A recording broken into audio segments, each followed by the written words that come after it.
Hello guys, Marvel பார்த்தீங்கன்னா இந்த வருஷம் வந்து பெருசாக படமே ரிலீஸ் பண்ணாமல் டெட்பூல் அண்ட் வுல்வரின் அப்படிங்கிற இந்த ஒரு படத்தோட அப்படியே ஸ்டாப் பண்ணிட்டாங்க. அப்படியே பார்த்தீங்கன்னா இதுக்கடுத்து February 14 தான் இந்த ஒரு captain America brave new world வரப்போகுது. இதுதான் பார்த்தீங்கன்னா டெட்பூலுக்கு அப்புறம் நம்ம தேட்டரில் போய் பார்க்க போகிற அடுத்த MCU மூவி. ஸோ இப்போதைக்கு பார்த்தீங்கன்னா இந்த படத்தோட எண்டிங் வந்து எப்படி இருக்க போகுது அப்படிங்கிற இந்த மேட்டர் ஒரு லீக்காக வந்திருக்கு. அந்த லீக்கில் என்ன சொல்லியிருக்காங்க அப்படிங்கிற மொத்த மேட்டரையும் இந்த வீடியோவில் ஃபுல்லாக பார்த்துடலாம். வீடியோக்குள்ள பொறுத்தளவுக்கு புதுசாக இருந்தால் உடனே சப்ஸ்கிரைப் பண்ணிட்டுருங்க. சரி வாங்க இப்போ வீடியோக்குள்ளே போகலாம். நம்ம ஜெயிக்கிறோமா தோக்கிறோமாங்கிறது முக்கியம் இல்லை நண்பா, கடைசி வரைக்கும் முயற்சி பண்ணமாங்கிறதா முக்கியம். இன்னும் சிம்பிளாக சொல்லணும்னா தோத்தாலும் ஜெயிச்சாலும்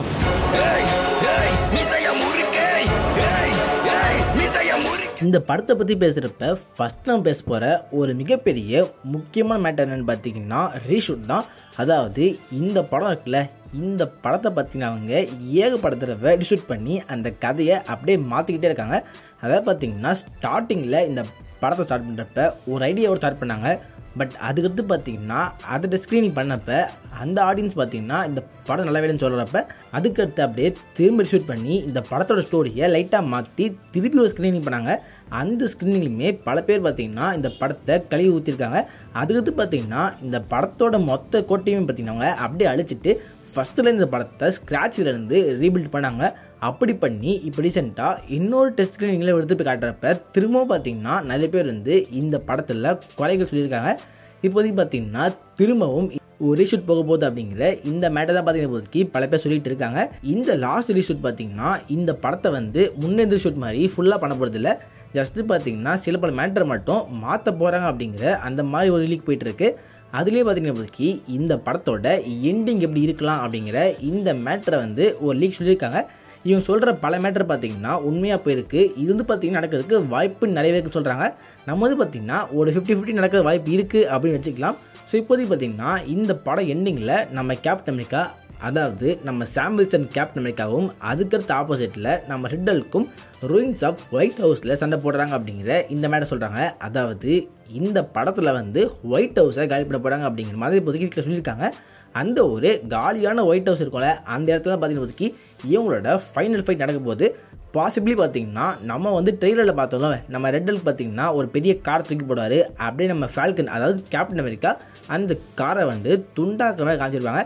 அதுதான் பார்த்திங்கன்னா மோஸ்ட்லி வந்து இதுக்கான ஃபைனல் ஃபைட்டாக இருக்க வாய்ப்பு நிறையவே இருக்குது. அந்த ஃபைட்டில் வந்து நம்ம ரெட்டலுக்கு வந்து செம ரேஜாக இருக்கார். ஸோ இப்போதைக்கு ரேஜாக இருக்க ரெட்டலுக்கு நம்மளோட கேப்டன் அமெரிக்காவை சமாளிக்க முடியல. பட் அந்த சமயத்தில் வந்து பெட்டிலாஸ் வராங்க.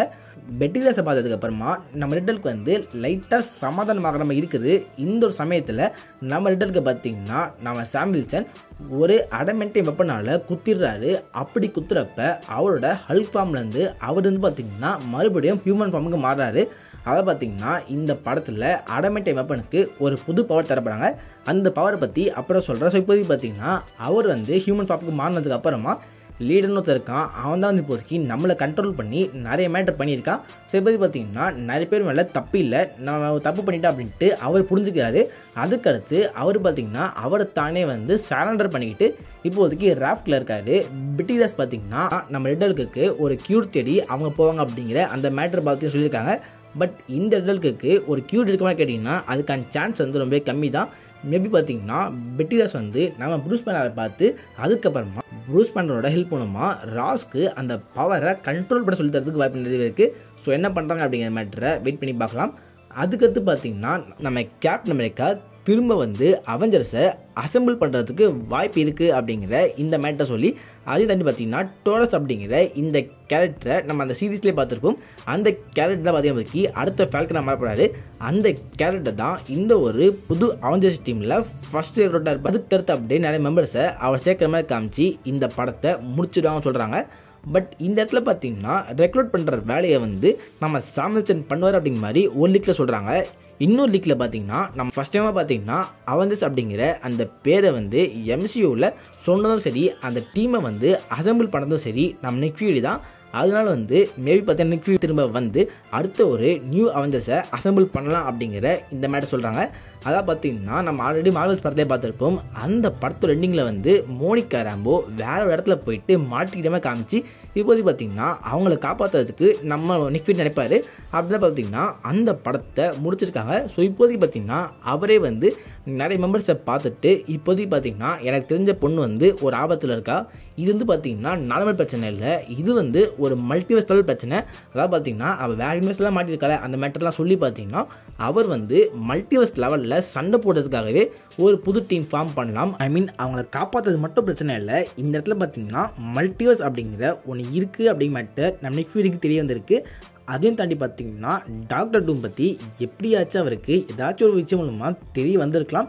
அந்த மாதிரி பார்த்தீங்கன்னா மல்டிவர்ஸ் லெவலில் ஒரு வார் வரப்போகிறத அவர் வந்து சென்ஸ் பண்ணி அதுக்காகவே பார்த்தீங்கன்னா இந்த புது டீமை ஃபார்ம் பண்ணுற மாதிரி மேபி கதை அமையலாம். அப்படி அவர் ஃபார்ம் பண்ணுற இந்த ஒரு புது டீமுக்கு நம்ம கேப்டன் அமெரிக்கா பார்த்தீங்கன்னா மேபி வந்து ஒரு லீடராக மாறலாம்.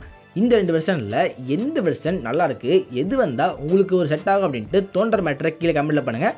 பட் என்னை பொறுத்தவரை பார்த்தீங்கன்னா சாம் வில்சன் வந்து அந்த டீம் ஃபார்ம் பண்ணுறதுக்கு பதிலாக நம்ம நிக் ஃபியூரி இருக்கார்ல அவர் ஃபார்ம் பண்ணால் பார்த்தீங்கன்னா பக்கவாக இருக்கும். ஆல்ரெடி பார்த்தீங்கன்னா ப்ரூஸ் பேனர், சாங்ஸி, அதுக்கடுத்து நம்ம கேப்டன் மார்வெல்லாம் பார்த்தீங்கன்னா இந்த ஒரு ரிங்ஸ் இருக்குல்ல அந்த ரிங்ஸ் பார்த்தீங்கன்னா ஏதோ சிக்னல் அனுப்பியிருக்கு அப்படிங்கிற அந்த மேட்டர் தான் சொல்லியிருப்பாங்களே. அப்படியே பார்த்தீங்கன்னா அந்த டீமில் வந்து நம்ம நிக் ஃபியூரியும் இருக்கார். இப்போதைக்கு இவங்க 4 பேருமே சேர்ந்து தான் பார்த்தீங்கன்னா நம்ம சாம் வில்சன் கிட்ட பேச வராங்க அப்படிலாம் பேசி இதாவது பார்த்தீங்கன்னா அவங்க வந்து ஒரு மல்டிவர்ஸ் லெவல் ஃபைட்டுக்காக ஒரு புது அவெஞ்சர்ஸ் டீம் தேவைப்படுது அப்படிங்கிற இந்த மேட்டர் அசல்ட்டாக சொல்லி நம்ம சாம் வில்சனை அந்த டீமில் சேர்க்க ட்ரை பண்ணலாம். ஸோ எப்படி போகுது அப்படிங்கிற இந்த மேட்டரை வெயிட் பண்ணி பார்க்கலாம். நாலு ஒரு மேட்டர் சொல்லியிருந்தேன், அடமெண்டை வெப்பனை வச்சு நம்ம தண்டர்போல்ட் ராஸை குத்துனோடனே பார்த்தீங்கன்னா அவர் வந்து ரெட் ஹல்க் ஃபார்மில் இருந்து அப்படியே பார்த்தீங்கன்னா ஹியூமன் ஃபார்முக்கு மாறி இருக்காரு. அப்படிங்க வந்தால் பார்த்தீங்கன்னா இந்த லீக்கில் சொல்லியிருக்காங்க. ஸோ அதுக்கேற்ற மாதிரி பார்த்தீங்கன்னா இன்னொன்று இருக்குது, அதாவது இந்த படத்தில் அடமெண்டியம்க்கு ஒரு டிஃப்ரெண்ட்டான பவர் இருக்குது. அந்த பவர் என்னென்னு பார்த்தீங்கன்னா இந்த அடமெண்டைம் வச்சு ஒரு காமா ரேடியேஷன்லாம் இருக்குல்ல அதெல்லாம் பார்த்தீங்கன்னா அப்படியே வந்து நல்லிஃபை பண்ண முடியும். அதாவது பார்த்தீங்கன்னா நம்ம ரெட் ஹல்க் அப்புறம் பார்த்தீங்கன்னா ஹல்க் ஃபேமிலியில் இருக்க எல்லாரும் பார்த்தீங்கன்னா காமா ரேடியேஷனாலே உருவாக்கப்பட்டவங்க. ஸோ இப்போதைக்கு இந்த அடமெண்டியமால் அந்த ஒரு காமா ரேடியேஷனை காலி பண்ண முடியும் அப்படிங்கிற அந்த மேட்டர் சொல்கிறாங்க. அப்படி தான் பார்த்தீங்கன்னா இப்போதைக்கு வந்து நம்ம சாம் வில்சன் அந்த ஒரு அடமெண்டை வெப்பனை வச்சு ஒரே குத்தில் அவ்வளோ வெளியான ரெட் ஹல்கை அப்படியே பார்த்தீங்கன்னா அசால்ட்டாக காலி பண்ணியிருக்காரு. பட் இப்போதைக்கு வந்து பார்த்திங்கன்னா இன்னொரு கேள்வி இருக்குது, அப்படின்னா நம்ம சாம் வில்சனுக்கு எப்படி அந்த ஒரு அடமெண்டியம் வெப்பன் கிடச்சிது அப்படிங்கிற அந்த கேள்வி தான். இதுக்கு முன்னாடி இப்போ தான் பார்த்திங்கன்னா ஃபால்கன் சீரீஸில் நம்ம சாம் வில்சனுக்கு ஒரு புது கேப்டன் அமெரிக்கா சூட் தரப்பட்டிருக்கும். அதுவும் பார்த்திங்கன்னா வக்காண்டாவிலேருந்து ஃபுல்லாகவே பார்த்திங்கன்னா வைப்ரேனியம் வச்சு செஞ்சு அதை கொடுத்துருப்பாங்க. அதை விட பார்த்திங்கன்னா ஒரு பவரப் வந்து அவரை கண்டிப்பாக தேவையே இல்லை. பட் திரும்ப வந்து ஒரு அவசியமே இல்லாத ஒரு பவரப் வந்தால் பார்த்திங்கன்னா அந்த சூட் வந்து ட்ரெயிலரில் காட்டப்பட்டது. அந்த சூட் பார்க்க கொஞ்சம் டிஃப்ரெண்ட்டாக இருந்துச்சு, நல்லா தான் இருந்தது. பட் இப்போதைக்கு வந்து ஒரு வைப்ரேனியம் விட்டு அவர் வந்து பார்த்திங்கன்னா திரும்பி ஒரு சூட் ரெடி பண்ணுறாங்கிறப்ப மேபி பார்த்திங்கன்னா யாராச்சும் ஒருத்தவங்க அந்த ஒரு டிஎம்எட்டில் இருக்க அந்த மெட்டல் வச்சு நம்ம சாம் வில்சனுக்கு இன்னொரு புது கேப்டன் அமெரிக்கா சூட்டை செஞ்சு கொடுத்துருக்கலாம். அது வந்து பார்த்திங்கன்னா முழுக்க அடமெண்டியமாக இருக்கலாம். ஸோ அப்படிங்கிறது பார்த்திங்கன்னா இப்போதைக்கு வந்து இந்த பவர் வச்சு நம்ம ரெட் ஹல்கை அவர் அசால்ட்டாக முடிச்சிட்டார் அப்படிங்கிற மாதிரி அப்படியே அந்த கதையை கொண்டு போகலாம். பட் இப்போதைக்கு சாம் வில்சன்கிட்ட ஒரு அடமெண்டியம் சூட் இருந்துச்சுன்னா கண்டிப்பாக பார்த்திங்கன்னா எம்சியூவில் இருக்க போகிற ஏகப்பட்ட ஹல்க்குக்கு அவர் டஃப் தரப்படுறாரு. அதை பார்த்திங்கன்னா ஆல்ரெடி பார்த்து நம்ம எம்சியூவில் இப்போதைக்கு நம்ம ரெட் ஹல்க் காமிச்சிட்டாங்க. அதுக்கடுத்து நம்ம ஹல்க் வந்து பல வருஷமாக இருக்கார். அதுக்கடுத்து இப்போதைக்கு ஷீஹல்க்கும் இருக்காங்க. அப்புறம் நம்ம ஹல்கோட பையனான ஸ்காரும் இருக்கார். அதையும் தாண்டி பார்த்திங்கன்னா இன்னொரு லீக் வந்திருந்தது. அந்த லீக் பார்த்திங்கன்னா இந்த படத்தோட போஸ்ட் கிரெடிட் சீனில் நம்ம லீடர் பார்த்திங்கன்னா ஜெயிலில் இருப்பார். அந்த இடத்துல அவர் நம்ம சாம் வில்சன் பார்த்து ஒரு பெரிய வார் நடக்க போகுது, இனிமேல் பார்த்தீங்கன்னா ஃபியூச்சரில் ஏகப்பட்ட ஹல்க் வந்து உன்னை தேடி வருவாங்க அப்படிங்கிற மாதிரி ஒரு ஸ்டேட்மெண்ட் கொடுப்பாரு அப்படிங்கிற அந்த மாதிரி சொன்னாங்க. பட் இது வந்து பார்த்திங்கன்னா இந்த படத்தில் வருமா அப்படி இல்லைன்னா தூக்கிடுவாங்கன்னு தெரில. பட் இது உண்மையாக இருக்க பட்சத்தில் இப்போதைக்கு வந்து ஏகப்பட்ட ஹல்க் வந்தாங்கன்னா அந்த ஹல்கோட ஆர்ச் எனிமையாக இருக்க போகிறதே நம்ம சாம் வில்சன் தான். அதாவது பார்த்திங்கன்னா ஹல்க் ஃபேமிலிக்கு இப்போதைக்கு நம்ம சாம் வந்து ஒரு ஆர்ச் எனிமையாக இருப்பார். அவரால் பார்த்திங்கன்னா அசால்ட்டாக பார்த்திங்கன்னா இவரால் இப்போதைக்கு ஹல்க் ஃபேமிலியை காலி பண்ண முடியும். ஸோ அதனால் பார்த்திங்கன்னா அப்படியே வந்து இவரை ஒரு பவரான கேரக்டர் இனிமேல் நம்ம எம்சியூலே ஃபியூச்சரில் வந்து ஹல்க் வந்து ரேஜாக மாறினாலும் அவரை வந்து இவரால் கண்ட்ரோல் பண்ண முடியும் அப்படிங்கிற சொல்லி இந்த படத்தை முடிக்கலாம். பட் இந்த இடத்துல வந்து கண்டிப்பாக ஹல்க் ஃபேன்ஸுக்கு செம கடுப்பாகும். ஏன்னா எம்சியூவில் ஆல்ரெடி பார்த்திங்கன்னா ஹல்கை வந்து பயங்கர வீக்காக காமிச்சிட்டு இருக்காங்க. எவ்வளோ வீக்காக நம்ம ஹல்க் இருக்க நம்ம ஹல்க் வந்து இவ்வளோ வீக்காக இருக்க இந்த ஒரு சமயத்தில் இந்த ஒரு புது வீக்னஸ் வந்து நம்ம ஹல்க்குக்கு தேவையா அப்படிங்கிற இந்த கேள்வி பல பேருக்கு இருக்கலாம். இது உங்களுக்கு தோன்ற மேட்டரை கீழே கமெண்ட்டில் பண்ணுங்கள். இந்த வீடியோவில் தான் வீடியோ லைக் பண்ணுங்கள், உங்கள் ஃப்ரெண்ட்ஸாகவும் ஷேர் பண்ணுங்கள், நம்ம சேனலை மறக்காம சப்ஸ்கிரைப் பண்ணுங்கள். Okay, good bye.